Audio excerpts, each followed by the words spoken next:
Hey guys, how's it going? Back 40 Outdoors here. Today we're gonna be just doing a little video about kind of what we've done this off season, the bucks we have on camera, how we're gonna try and kill them, just give you guys like our history with these deer, just some stuff like that. But before that, I would like to give a huge thank you to Drop Tine Apparel. This is actually one of their shirts. It's one of my favorite shirts that they have. I love this design. Here's another design that I love. It's like I love that they threw some green and some red on the arrows and the quiver there. I just think it looks cool. You know, they've got the bloody arrow there. It's always a good sign of a great hunt. Yeah, go ahead and check them out. They're actually running a giveaway right now. They teamed up with, I'm not sure if I'm gonna say this right, but I don't know, I'll link it in the description, but it's basically the Ferrari of all bino harnesses. I believe it retails for around $150. It looks like a great bino harness. For every shirt you buy, I believe it gives you one entry. Drop Tine Apparel, they do sweatshirts, t-shirts, long sleeve shirts, men's, women's, and I believe kids apparel. They do stickers, they have coffee mugs, they just came out with a cooler, which probably gonna buy the cooler. The cooler looks awesome. Yeah, so go ahead and go check them out. I would also like to give a huge thank you to Paul Pollock's Deer Lures. We have the Paul Pollock's Complete Scrape and the Paul Pollock's Mystic Intrigue right here. We'll definitely be using those this deer season. Right here we have some Flaming doe urine. This is great. I love this stuff. I've used it lots and lots and lots of times. Then here's some, I believe, October cover scent. Yep, October cover scent, just body masking spray. Love this stuff too.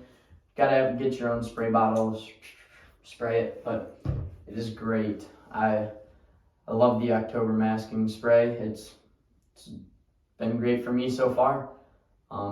Yeah, so let's jump into the video. So basically, I believe it was June 3rd, I could be wrong. I just took a normal SD card trail camera out to our place that it's kind of close to our house, like 10 minutes away. It's nice to hunt rather than going, an hour and a half away. It's nice to just be able to pop on over there for an evening sit or just for a morning sit. So basically, I believe it was June 3rd, I just take an SD card camera out there. I put it out, nothing fancy. Didn't put anything out with it, just put it on a deer trail. Just wanted to see what was there. And I believe it was June 3rd, like I said. By June 5th, we had a buck that I could tell the G2 and the G3, or maybe it was a G3 and a starting G4. They were really close together. It almost looked like this. And they were just little nubs, but there was only one buck in my head that could possibly be. We have this buck called Twin Towers. Go check our other video out if you haven't already about him. He's a giant Ohio whitetail. We actually have him on camera later in this video. I will put the trail cam picture up from him. He just started showing up. He actually showed up on 3 different cameras about 700 yards apart in the span of one day, and haven't gotten another picture of him, which really sucks, but what are you gonna do, So anyways, this buck shows up like 2 days later. I forget that camera's even out there. Like I said, it's not a cell camera, so I'm not getting like any notifications on my phone or anything. So I think it's like June 27th. I remembered, and like the 29th, I go back out there, pull the SD card, multiple pictures of deer, but I get right to the very end because I like to go backwards. I go most recent to the earliest, and he was the very first deer on the camera. I'm like, man, we never did get another picture of that buck. Because, like I said, I went backwards and I was like, that really sucks. I'd like to get another look at him. Like I said, it's June 3rd, so he's starting his main beams. He's got his brows and everything starting. I'm like, man, those points are really close together. That's got to be him. So I start, putting some Lucky Buck out. I start putting some analogics out. I kind of rotate. I put an analogics block out, then I put some analogic supplement gold with it, then Lucky Buck the next time. I tried some analogics X or something, some different attractant. That actually did pretty good for me.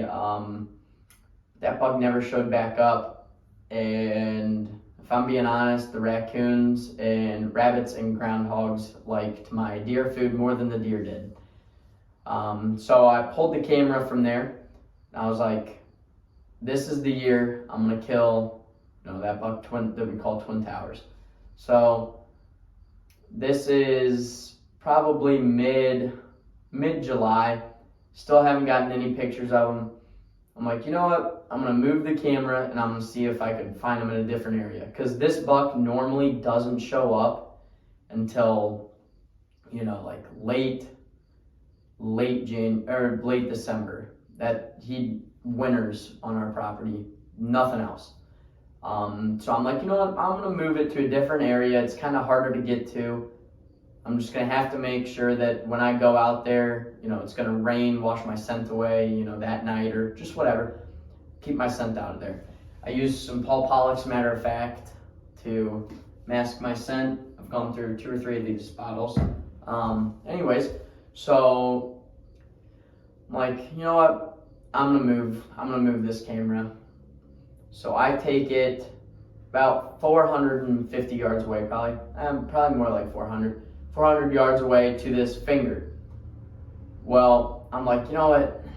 I don't think I'm even going to be able to come back to this far and hunt because it's going to make a lot of noise. I'm pretty sure the deer bed relatively close to here. I'm going to just take the camera out of the woods right now. It's supposed to rain nonstop for like the next 3 days. I'm like, I'm going to make my mind up and I'll bring it back. So that next evening, the evening of the next day, there was supposed to be a break in the rain, and it was really hot. It was almost like a humidity rain, and then it just cold snap and it stopped raining. So I'm like, you know what, there's this 30-acre soybean field. I'm just going to go out there and I'm going to watch a soybean field. And I go out there and I see 2 just absolute giants right where I was going to put that camera at. Out of that finger. They both walked out of that finger and kind of ate in the field for a while. I tried to put my phone camera up to the binoculars and kind of zoom in, get a video of them, but couldn't really get a video of them. I got a video of the one. All you can really see is his frame, just absolutely giant frame. I believe we made a YouTube short on the buck. Anyways, so next day I go back in. It's pouring down the rain. I'm like, I'm putting this camera out. I mean, got nothing to lose at this point. So, and in that field, I did not see my target buck, Twin Towers. I did not see him. So we put that camera out and nothing. Pull the SD card. Like I said, nothing.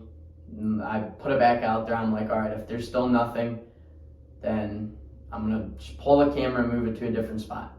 I pull the SD card the next week. I check, nothing. But just part of me was like, you got to keep that camera out there. I saw with my own 2 eyes 2 giants walk out of there. I can't abort that spot already. So I leave it out there, and I'm glad I did. I'll pop a picture up.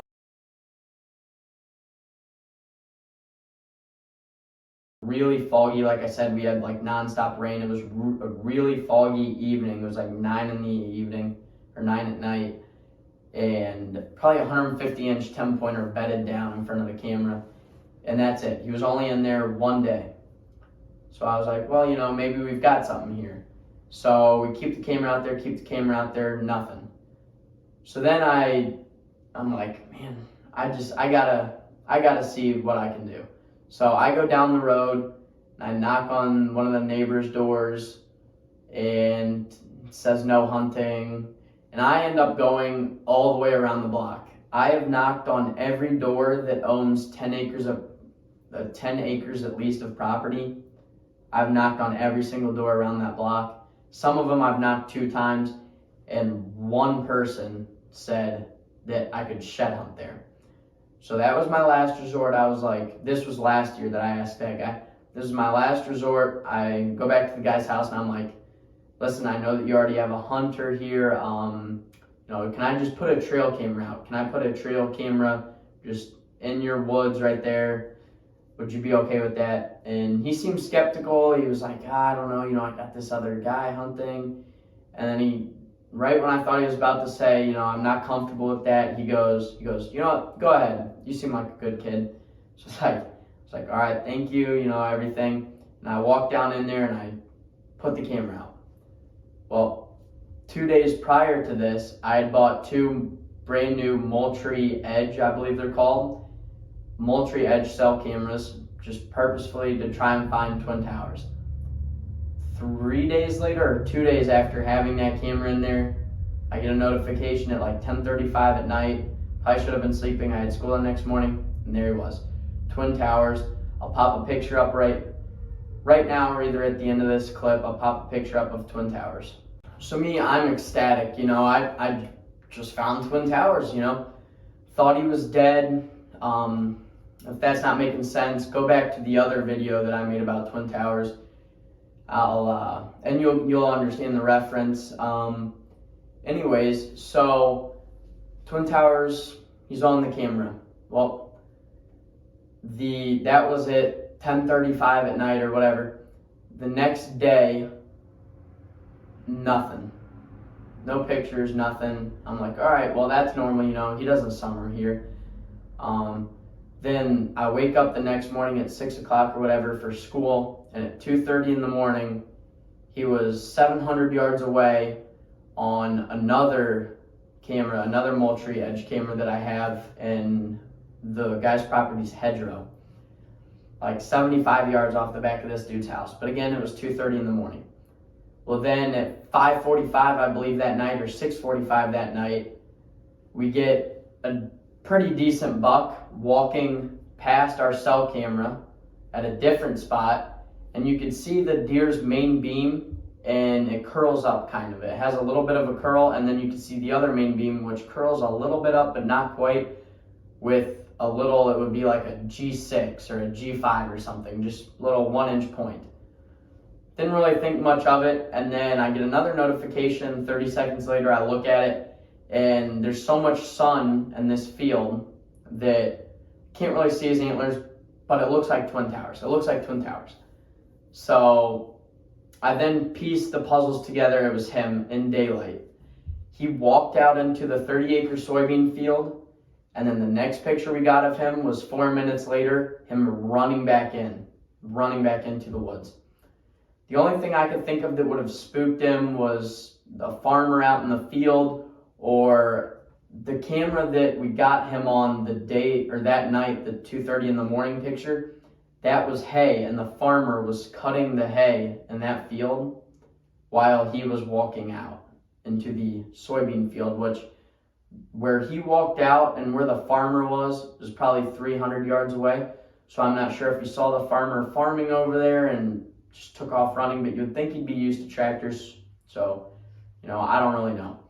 But so then to today, fast forward to today, still have no pictures of him. So, I mean, I think I spent $400 this off season on minerals and everything trying to get that buck. I mean, if I can get him this year, it'll definitely be worth it. But he's definitely been mysterious. Hopefully we can catch up to him. But yeah, so that's kind of how our summer scouting has gone and just kind of what we've been doing. So thank you guys for watching the video. If you haven't already, check out Drop Tine Apparel. They've got some awesome designs and some awesome shirts. Again, buy a shirt, you get some free entries into the video, or not into the video, into the giveaway. Thank you guys for watching this video. I'll pop some pictures in here at the end, or at some point in the video, of what some of these bucks look like. Thank you guys for watching.